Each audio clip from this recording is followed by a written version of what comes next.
Assalamualaikum warahmatullahi wabarakatuh. Balik lagi sama kita Perspektif Football Indonesia. Kali ini gue cuma berdua doang sama Dimas karena Dunga lagi Lagi berhalangan berhalangan hadir. hadir. Jadi kita berdua doang. Gimana nih Dim? Ngeliat Indonesia kemarin Dim. Langsung aja kita masuk deh. Indonesia yang mana dulu nih?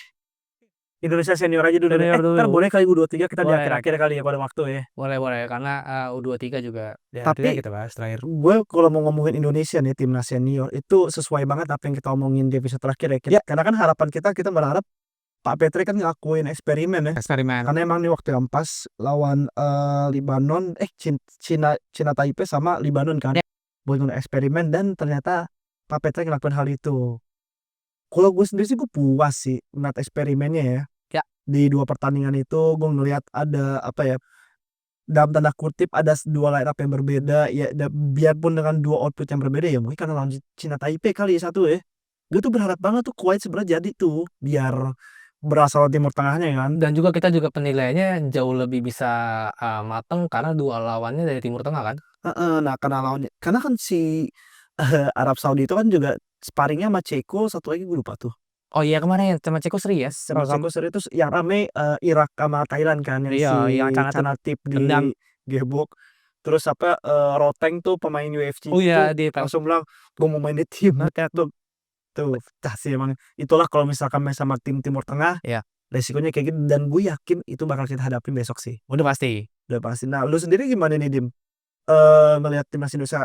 Langsung aja kita masuk ke taktiknya deh. Gue kalau misalkan timnas Indonesia udah pasti gue puas ya dengan cara permainannya baik di lawan Taipei ataupun melawan Lebanon. Tapi ya tentu kurang kita adalah di final third-nya sama kita kurang di finishing-nya. Kenapa? Soalnya Mauro Zelsra kemarin dijaga 3-4 pemain susah untuk bergerak. Tapi yang gue bingung adalah satu sih sebenarnya. Kenapa ketika lu buntu ini nggak ada arahan dari Patrick, Alex atau Delansat untuk mencoba untuk tendangan jarak jauh. Iya. Spekulasi itu satu. Kedua ketika ada buntu kayaknya Coach Patrick harus ngeramu plan B, plan C, plan D dan seterusnya. Entah itu lu memanfaatkan long ball dan lu melakukan kemelut di depan gawang. Ya kita nggak munafik ya ketika lagi buntu pasti kan kita memanfaatkan namanya penalti gitu. Jadi gue rasa ketika udah buntu ini Coach Patrick belum punya ini ya nih counternya nih untuk bisa gimana caranya ya untuk bisa nerobos atau gue bisa ngebongkar pertahanannya karena kemarin Mauro tetap dipaksain untuk dikasih suplai bola betul otomatis kan bakal kepotong kan ketika permainan lawannya itu low block gitu dan kemarin kita sayangkan kita nggak punya shot on target ya lagi-lagi dua kali di era Patrick Kluivert kita nggak punya shoot on target. Ma- Malah kalau ngomongin Libanon yang punya Ya satu itu kenceng banget loh. shoot on Itu target. Emil good save Gue save itu Emil dan yang gue harapkan adalah ketika lu tidak punya plan B, plan C dan plan D ketika melawannya Arab Saudi dan Irak gue rasa itu harus dicoba sih spekulasi dari jarak jauh karena kan kita punya penendang-penendang bagus kayak Joey Pelopesi long shootnya Tom Hai bagus. juga kan Tom Filipina Hai kan golin. akurat, iya tendangannya akurat banget. Terus juga ada Calvin Verdong juga bagus. Kalau Calvin Verdong ditaruh jadi ini inverted ya, Inverted. inverted wingback dan itu berjalan dengan baik. Tapi gue bingung aja sih tiba-tiba Verdong ditarik. Terus Jamesnya main 90 menit dan satu lagi sih mungkin koreksi dari gue ya. Ketika ketemu Timur Tengah gue rasa nggak etis kalau lu main spam crossing. Itu menurut gue nggak etis. Tapi umpannya Dennis tuh bagus-bagus Bagus-bagus bolanya banget. Dim. Bagus cuman kan kita udah pasti kalah postur Ki. Kita di depan cuma ada Marcelino,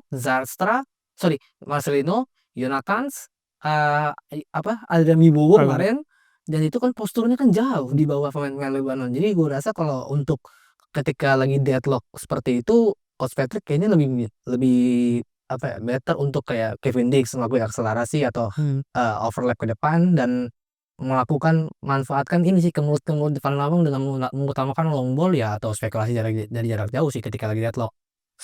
Bener sih gue setuju sama lu tapi gue ngeliat di sini nih di lawan Cina Taipei sama lawan Libanon nih gue ngeliat taktiknya nih pendekatan dua yang berbeda gitu dia. Ketika ngelawan Cina Taipei tuh apa ya dalam tanda kutip lini depannya itu tuh dicair gitu buat bergerak sekalipun dia memakai ada Sananta di depannya tapi gue nggak tahu kenapa ya kan gue ngerasa Sananta sama Mauro ini kan setipe ya beda kalau misalnya kita Ole yang lebih fleksibel kan dalam pergerakan kan tapi gue ngerasa Sananta tuh dalam hal positioning dia lebih oke aja sih. Iya, ya kayak kesalahan target gitu ya. Iya, mungkin karena Mauro belum beradaptasi kali Belum. ya. Nah, terus gue kalau ngomongin lawan Cina Taipei, itu gue ngeliat kayak ini kan bener-bener kan Indonesia B. Iya Dan tanda kutip nih, ini iya. bukan ini kita judgement-nya dalam hal kualitas, pemainnya ya, karena kan dari tim Starting line up. seringnya starting kan. Tapi gue ngeliat anak-anak yang main lawan Cina Taipei itu kayak ngebuktiin diri sih, Dim. Iya, gue masih Gue layak nih, gue Bang. masih layak dan gue masih mau berjuang. Dan gue ngeliat satu hal sih perbedaannya, yaitu lu bakal melihat perbedaan ketika seseorang dapat menit bermain di klubnya itu, Iya. dan ketika mereka bermain itu langsung setel. Gua ambil contoh Nathan Chuan tuh bagus banget loh lawan Cina Iya, Taipei. kemarin dia ritmenya udah dapat lagi karena dia dapat menit bermain di Di Willem Twee. Willem. Gitu, dan kemarin juga Marcelo banyak kritikan ya, bahkan bukan kritikan malah hujatan. Dan gue rasa nanti di AS Trensin harusnya bisa dapat menit bermain yang lebih dibandingkan di Oxford, of course ya. Dan itu kan menit kepewitan ya, Iya. jadi ternyata Marcelo udah dari set dulu nih dapat tawaran dari Trensin, gue riset dulu dari tweetan dan akhirnya menerima tawaran itu. Dan gue harap Marcelino bisa menemukan ritmenya lagi, karena kemarin ketahuan banget ketika lawan China Taipei itu Marcelino kayak ngelinglung, Iya sih, setuju gua. karena competitiveness kan penting. Iya, bener. Match up-ness ya biarpun Match up-ness emang tuh pada udah akhirnya lu bermain dengan pemain yang sama, tapi kan tekanannya kan beda kan, Iya. tekanan di lapangan. Gue ngeliat gini juga nih, Dim, di 2 pertandingan ini nih, Coach Patrick nih mainin 2 pivot tapi dengan cara berbeda kan. Tadi gue sebenarnya udah nyinggung kan kalau Calvin Fernandes kan Yap. inverted kan dan memberikan, Dan James tuh full di flank kiri kan. Iya, betul. Sedangkan ketika lagi Cina Taipei itu dia ngulangin Mark Klok sama, siapa Beckham. maaf, Nathan Oh, sama Nathan, Nathan ya. buat jadi double pivotnya kan. Dan gue ngelihat, nama-nama kayak Mark Klok, Beckham tuh memang bagus ya, pemain Persib kemarin kita banyak ada 3-4 pemain kan. Iya. Totalnya tuh Beckham assist, Beckham assist, Reinders, dan Doli. dia ada satu peluang tuh yang dia ngebody, yang dia crossing, Egy kalau nggak salah nyundul ke Hmm. tuh. Itu juga gue suka banget sama fight back-nya si Beckham di situ. Dia padahal tahu bola bakal keluar tapi dia masih coba ambil dan dapat crossing tapi sayang tiang. Gue juga nyorotin 2 back nih, Dim, perbedaannya. Satu Jordi Amat, Rizky Ridho, satu lagi Kevin Dix sama Banjai kan. Gue ngelihat dua-duanya sama-sama bagus tim dalam bermain. Mungkin karena Jordi Amat sama Rizky Ridho main di Persija ya, Lebih nyetel. jadi lebih nyetir dan dia bermain itu tinggi banget bro lawan Cina Taipei. Lawan Libanon pun juga tinggi, tapi maksud gue kan kalau misalnya main tinggi kan otomatis kita butuh koordinasi kan, Iya. itu komunikasi yang baik dan tuh dua-duanya terjalin nih. Nah yang gue penasaran adalah ini menurut gue kita punya banyak pemain yang melimpah sih di bagian back sama wingback kan. Iya. Tapi menurut gue itu good problem saja sih, Dim. Jadi Coach Patrick jadi punya banyak pilihan gitu buat nanti lawan Arab sama Irak. Karena kan kita masih belum tahu nih nanti mereka kan nanti kita omongin deh buat lawan Irak sama Arab baiknya momennya kayak gimana kan. Tapi kalau konteks lawan Libanon, Dim, gue ngerasa sebenarnya itu udah dicoba tuh main agak-agak direct tuh. Kambuaya kan dapet ruang. Tuh Kambuaya tuh Kambuaya 2 kali dia ngasih through pass ke Willian Nah, gue di sini yang gue mau bilang adalah karena dia ada Verdong yang inverted sama ada Joy Pelopesi, Kambuaya itu jadi free roll banget kan. Dia akhirnya berapa kali melanggar kan tuh. dan kelihatan nyaman mainnya. Dan tuh Kakak Ricky bagus banget dan mungkin yang Kayak wajib starter di lawan Lebanon. dan gua tuh mungkin Stefano tuh bagus, tapi ada beberapa hal yang dia positioningnya nggak pas aja, mungkin agak tabrakan dengan Kakak Ricky atau enggak mungkin Stefano soal positioning agak bingung gitu karena Ricky Kambuaya mungkin diinstruksikan emang bebas kan free roll, jadinya posisinya tuh agak sedikit tabrakan aja sih gue ngeliatnya. Terus kalau misalkan konteks yang susah dibongkar gue setuju sih, Dim. Harusnya tuh beberapa kali kan sebenarnya kita punya banyak peluang buat long shot ya, udah dicoba kan tuh sama Stefano juga ada peluang kan yang dia dalam kotak satu kita touch open box-nya gue nggak tahu tuh berapa kecil banget pasti, karena kita shoot dari kotak penalti cuma satu praktis dari Vano. Dan Itu ini aja. gue berapa nih ya statistiknya, position pokoknya tinggi banget tuh Persija sorry. Indonesia itu hampir 70%-an lawan Libanon itu benar-benar ngurung kita. 81%. 81 kan bahkan. 81%. Dan artinya tapi ada satu hal positif yang gue seneng dari Indonesia Libanon, kita ketika dikurung tapi kita masih mau sabar tuh, Dim. Oh iya. Pas gue paham mungkin kita akan bosan, tapi satu kita nggak terburu-buru. Iya. Mungkin kita ada beberapa kali Dan James itu melakukan crossing tapi itu crossingnya kualitasnya bagus loh. Kalau andai kan itu back-backnya Libanon nggak tinggi nggak itu udah disundul semua Mauro itu. Dan ada satu peluang yang Sananta juga kan tuh, yang hampir juga dapat. Dan gua ngerasa kita ini juga sih di final third ini kreativitas kita kurang sih. Iya. Gue nggak tahu apa yang salah, apa mungkin karena kita terlalu punya, sebenarnya gue paham sih pada saat 60 menit pertama itu kan pakai Mauro kan, abis itu kan diganti kan kita main full gak pakai striker murni, mencoba pergerakan yang cair, ternyata Libanon ini nggak goyang-goyang juga pertahanannya. Akhirnya menit 80-an Sananta dimasukin lagi kan, Iya. mau coba main bola atas dan itu ternyata nggak dapet. Nah, gua ngerasa gue sepakat banget sama lu tuh, kadang tuh kita tuh harus coba opsi shoot dari luar sih, pede sih, harus pede. Banyak kan pemain tadi lu udah lu singgung ya Paman ya. Peru Pessi, Kakariko juga lumayan bagus Bagus, syutingnya. dan menurutku tuh Kevin Dix itu juga syutingannya lumayan Lumayan bagus. bagus, akurat kok Kevin Dix tendangannya, walaupun ya ngelebar jauh, cuma seenggaknya Kevin Dix seorang center back loh, dia berani untuk bisa ngasih, berarti kan udah buntu banget kalau seorang center back, apa namanya, sampai berani untuk ambil spekulasi. Tapi ya balik lagi kemarin yang gue sorotin adalah duet ini ya, lini belakang Giggs dan ya JXS. Tingkat maaf bedanya. Kenapa? Ya satu modern center back, yang satu lagi kan memang tradisional center back kan. Itu Izes dengan Dix gitu perbedaannya. Jadi kemarin juga saling ini menutupi ya, ketika Benar. Dix maju untuk overlapping, J nutup. Cuma mungkin J masih kekurangan untuk bisa menjadi overlapping seperti Dix ya. Tapi gue rasa itu dua hal yang bagus sih Dim. Iya. Jadi ketika Kevin Dix dalam tanda kutip agak overlap, itu kan berarti menyisakan J sendiri Iya. kan, dan artinya mungkin ini apa ya, blessing in disguise kali ya, karena dia back tradisional, ya udah ketika ada bola datang disapu-sapuin aja deh, Samperin aja. daripada blunder kan. Itu mungkin poin bagusnya, tapi kalau misalkan Bagja lebih pede megang bola lebih oke lagi sih tuh kemarin sih. Iya, karena ya kelihatan, maksudnya kelihatan perbedaannya lah gitu loh. Oh, ini Dix bermainnya seperti ini, high press kan. Dix itu kan tipikal back yang high press, sama kayak Hilgers modelnya, kayak Verdong itu kan modelan pemain yang mainnya high press, di mana ketika bola udah mulai disuplai ke depan dia motong. Nah, kalau J kemarin untuk melengkapi situasional seperti itu ya menurut gua sudah cocok untuk digunakan dengan Kevin Dix, apalagi dua-duanya dengan tanda kutip dia punya label Serie A dan Bundesliga ya. Gitu, harusnya bisa dimanfaatkan dengan baik sih Tarkas lawan Irak dan Arab Saudi. Lu sendiri lebih suka mana Dim? Pendekatan kita taktikan China Taipei atau sama Lebanon? Gue secara line up dan secara taktik permainan ya. Oh, Lebanon sih kalau gue. Oh tetap Lebanon. Lebanon kalau gue. Ya. Gue juga sebenarnya menyoroti Lebanon. Tapi gue ngerasa kita punya decision yang buruk aja sih.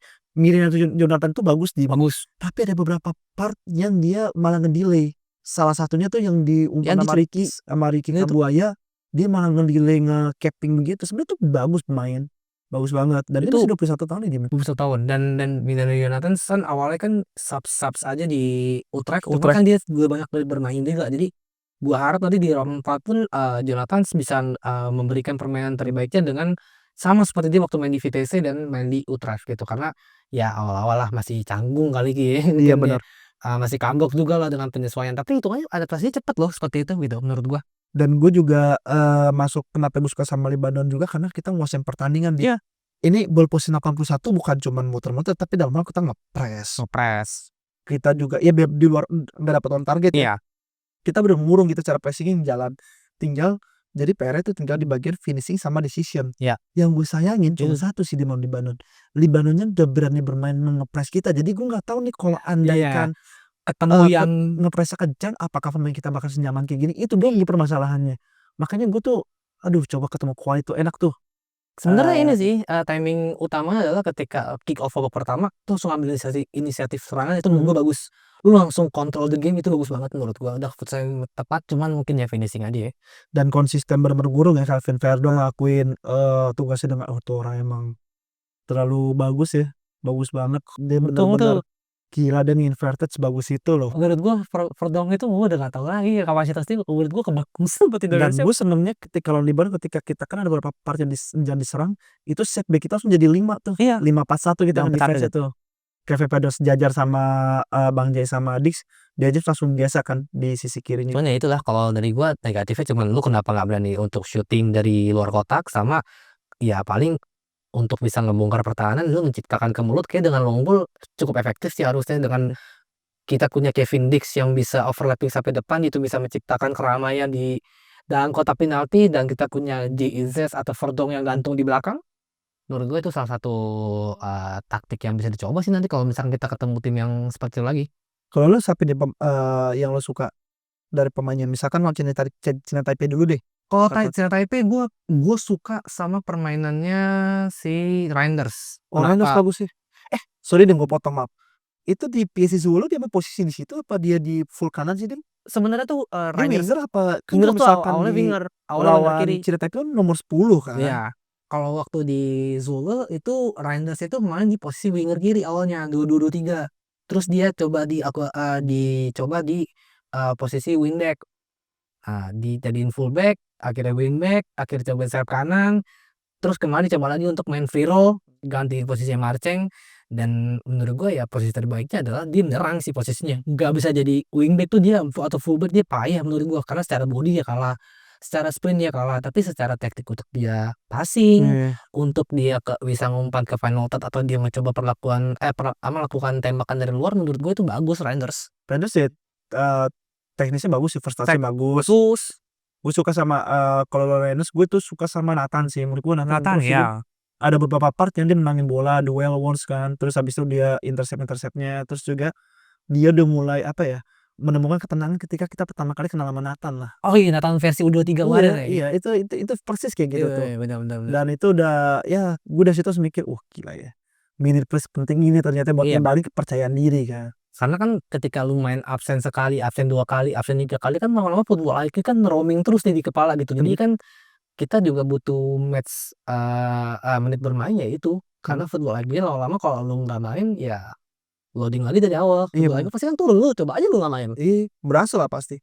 Kalau lawan di Bandung yang lo suka siapa? Dix kalau gue suka sama Kevin Dix, kenapa karena gue hampir gak pernah lihat kalau lawan Jepang kemarin gue terakhir lihat cuman Hilders doang yang berani potong-potong bola, yang berani untuk overlapping sampai depan, bantu penyerangan supaya bola ke depan. Dan kemarin gak ada Hilders, ada Kevin Dix, itu menurut gua ngaruh banget untuk bisa menambah kekuatan di lini depan ketika lagi deadlock. Kan pasti nambah orang kan lumayan ngaruh ya, apalagi seorang center back dan dia sudah komunikasi dengan baik dengan Idzes. Gua rasa Kevin Dix sih, gua suka banget cara mainnya. Kalau gue demennya sama Yakob sih Dim, karena Iya, aku juga bagus sih. gue ngerasanya gini, kenapa gue demen sama Yakob, dia tuh bermain ngejaga sisi kanan tuh bagus banget, dia sendirian loh, dia beda sama Dean James yang masih di cover sama Ya. Kelvin Verdong. Karena Kelvin Verdong tuh lebih banyak berdefense buat kiri, sedangkan Joey Pelupisi tuh controlling tengah. Mungkin kalau Verdong main 90 menit, ku Verdong kali. Iya iya. Verdong kali gua kalau Gue juga misalkan sebenarnya 90 menit gue Kambuaya. Oh, kamu ya iya. Kalau di 90 menit, tapi karena nggak 90 menit makanya gue pilih Yakob kan. Dan gue ngerasa Yakob staminanya oke banget sih. Dia nge-fight banget sampai akhir kan, dan dia juga menjaga teritori kanannya itu tuh gue demen tuh.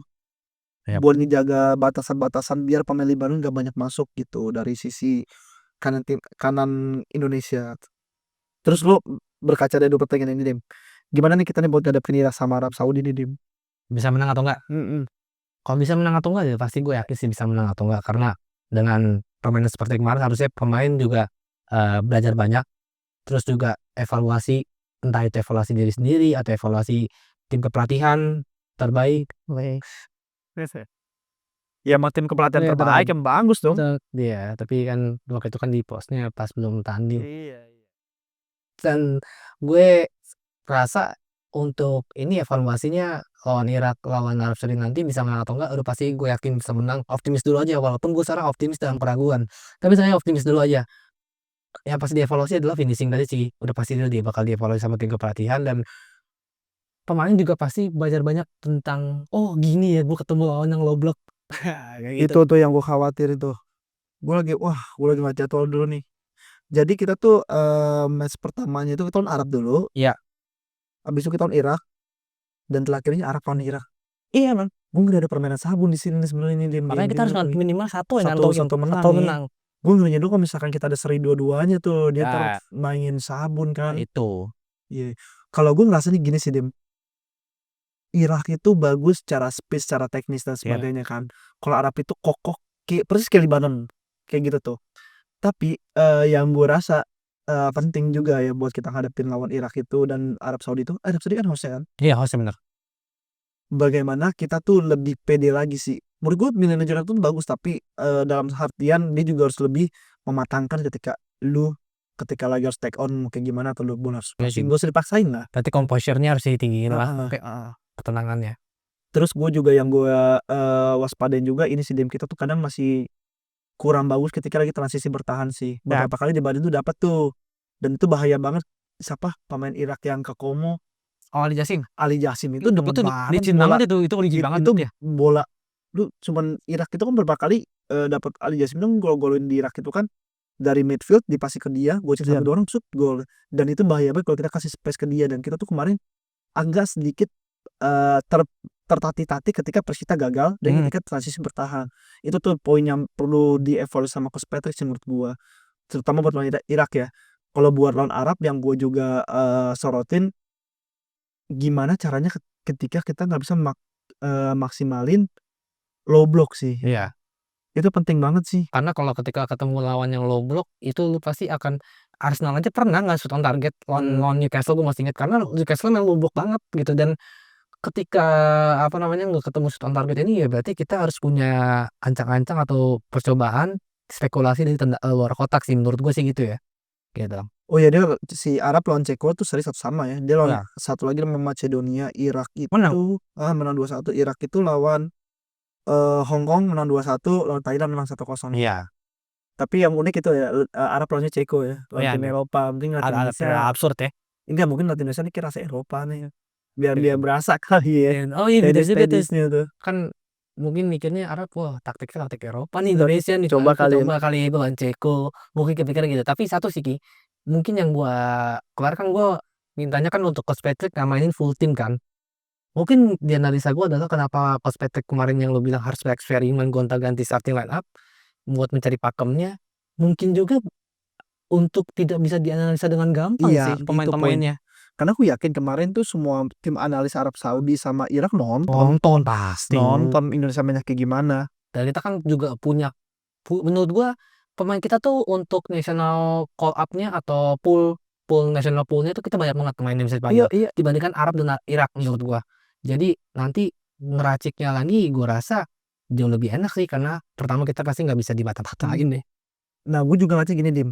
Kita tuh secara materi pemain kita sama Arab sama Irak tuh musuh kita tuh kalau Iya, bagus ya. kalau kita pikir-pikir ya, Iya. secara materi kualitas tuh kita tuh, lebih dalam tanda kutip amin banget ya, lebih oke lah buat tampil di Piala Dunia lah. Secara liga, Secara secara liga. kemampuan pemain kan balik lagi semua ke taktik yang si peraciknya gitu. Karena, pemain Arab itu dia susah loh buat nembus tim lokalnya sendiri kan. Iya. Ali Jassim pun di Como sekarang udah kebuang-buang tuh. Iya. Beda tuh kalau Emil kan di Cremonese sekarang udah mulai dapat panggung kan. Dia memang masih kiper utama. Di maksudnya jadi kiper disorot kan. Iya, disorot. Calvin Verdong udah main sama Olivier Giroud, ketemu Dembele tuh dia besok tuh. Ya kan, terus si siapa Izes udah langganan Serie A dia. Sassuolo, Kevin Dix sudah Bundesliga reguler lah jadi muncul reguler banget ya. gitu. Dan ini sebenarnya kita tuh secara materi tuh oke banget, dan gue ngerasa kita harus lebih pede lagi sih buat lawan. Ya gue paham Irak sama Arab itu kalian tanda kutip tuh mainnya tuh kotor lah ya. Ya. Gue paham lah, mereka kotor lah. Tapi beberapa kita nggak terprovokasi dan kita juga bisa jalanin taktik dengan apa yang udah kita jalani sih sebelum-sebelumnya. Dan gue yakin lolos. Lo yakin lolos gak nih? Yakin gue. Entah lewat round 5, entah lewat round 4 dah. Terserah deh mau round 5 paling ketemu from Bolivia kan berarti. Oh iya. Saat Bolivia. Tapi kok kita Bolivia gitu di round 5 tuh kita main di Meksiko tuh. Iya. Jadi Bolivia untuk ngop lo mainin Bolivia. Cuman Brazil aja kalah. Iya. Brazil kalah 1-0. Dim, terakhirnya Dim nih, kita bahas U23 dikit tipis nih. Gimana Dim, ada komentar U23? Kita berarti fix nggak lolos AFC kan? Udah fix gak lolos AFC, dan sorry to say untuk Coach Gerald Vandenberg dan jajarannya dan PSSI ini memalukan menurut gua. Memalukan dengan kita label sebagai semifinalis. Iya. Dan playoff to Olympic 2024. Ini adalah hasil memalukan. Kenapa? Ketika lu punya label semifinalis, harusnya lu bukan tim yang ecek-ecek menurut gua. Semifinalis lu ngebantai Jordan 4-1, lu ngalahin Australia, lu kalah sama Qatar lewat free kick dan penalti. Kalian kita juga bermain dengan 9 orang lawan Qatar. Iya. Kita juga kalahnya lawan Uzbekistan, yang kita tahu Kusanovnya dari Manchester City tuh. Siapa tuh juga yang pemain depannya? Zualov, Fayuzalev. Fayuzalev itu kan yang gokil banget, Iya, licin banget. itu licin banget. Jadi menurut gua ini adalah hal yang memalukan. Harus ada evaluasi terhadap tim kepelatihan U23. Apa yang salah, karena satu sih. Itu dari gua. Dim, sorry gue potong. Itu squad U20 yang kemarin dibawa sama Indra Safri, bukan sih menang rata-rata tuh kan? Ada juga sama banyak kan AFF kemarin angkatan STY. Oh, itu Rafael Strike ya. Arkan Fikri, siapa lagi sih itu Cahya Supriyadi ya? Cahya Supriyadi, terus banyak. Jadi gua rasa ini hal yang memalukan dan harus dievaluasi. Kita sebagai semifinalis justru kita tidak qualified untuk U23, itu sangat-sangat ironi menurut gua. Jadi ya harusnya, bisalah untuk dievaluasi apa yang harus ditambah atau mungkin pemecatan atau pergeseran gua nggak tahu. Kalau gue ngeliatnya malah, ini adalah gambaran sistem pembinaan Kira sih. Iya. Jadi pada akhirnya karena si coach siapa dia bilang namanya tadi? Gerald. Coach Kira kan juga udah bilang kan kalau pemain Indonesia kan jarang dapat menit bermain kan di klubnya masing-masing kan. Ya gue nggak tahu apakah mungkin Liga 1 bikin regulasi jadi pemain U23 harus main, tapi itu gue nggak paham. Itu kan dulu sempat dilakuin Iya. ya, tapi aturan itu kan dihapus lagi dan gue rasa ini adalah gambaran pembinaan sepak bola kita. Dan ini Tolak ukurnya di U23 sebenarnya bisa kelihatan tuh di grassroots itu kayak gimana. Dan sekarang gue rasa evaluasinya bukan hanya di timnas senior juga, tapi gue rasa harus gimana caranya ini merata sampai ke U23, 20, EPAN dan sebagainya itu harus bikin kompetisinya lebih berat. Iya. Kemarin tuh, coach-nya Persija tuh bagus banget ngasih statement. Mario Sousa itu dibilang U2 kok di lintas umur di Indonesia tuh jarang ada permainan. Di Brazil pemain muda itu sampai ngeluh karena kebanyakan main. Iya. Karena kebanyakan kompetisi, Karena ada liganya. karena ada Iya. liganya dan turnamennya dan mereka akhirnya apa? Jadi. Karena Jadi. sampai bilang ngeluh keseringan main, sedangkan kita malah minta main kan. Iya. Itu perlu dievaluasi sih buat jajaran Pak Erik dan lain-lain. Semoga pembinaan kita lebih baik ya, biar Iya. kita juga bisa nyiptain U23, 20-nya nantinya kan bisa menjadi tolak ukur timnas senior dan juga lebih baik gitu. Iya. Dan kemarin juga yang ngomong beda pemain apa segala macem, ya semua balik ke hokinya ya. Ke hokinya gimana ya gitu ya, taktiknya dan gua harap ini, menjadi pembelajaran besar, sesuatu hal yang benar-benar downgrade yang terlalu cepat, kita dalam kurun waktu setahun doang loh, Iya iya. kita nggak lulus AFC. Iya iya. U23 itu menurut gua sangat ironi. Ironi juga sih semoga nih bisa jadi pembinaan ya buat Ya. Pak Erick Thohir, buat jajaran PSSI ya, evaluasi kayak gimana, ya kita juga tunggu hasilnya kan. Biarpun kemarin kata Pak Erick Thohir kita kalah terhormat kan. Iya. Ya kalau menurut gua kita ya itu iya benar, tapi kalah terhormat itu bisa adu penalti kan. Iya, Kalau dalam sepak bola kita pahamin gitu. Iya, kalah terhormat itu Iya, baru. makanya kan gua nggak tahu tafsiran kalah terhormat ini masuk Pak Erick Thohir tuh kayak gimana. Ya gitu sih kalau dari kita Dim ya. Semoga sepak bola kita makin keren, timnas kita makin bagus di segala lintas umur. Amin. Semoga sepak bola kita makin maju. Gitu aja kan dari kita Dim ya. Thank you semua udah dengerin, yang udah nonton semuanya. Gue tutup. Assalamualaikum warahmatullahi wabarakatuh.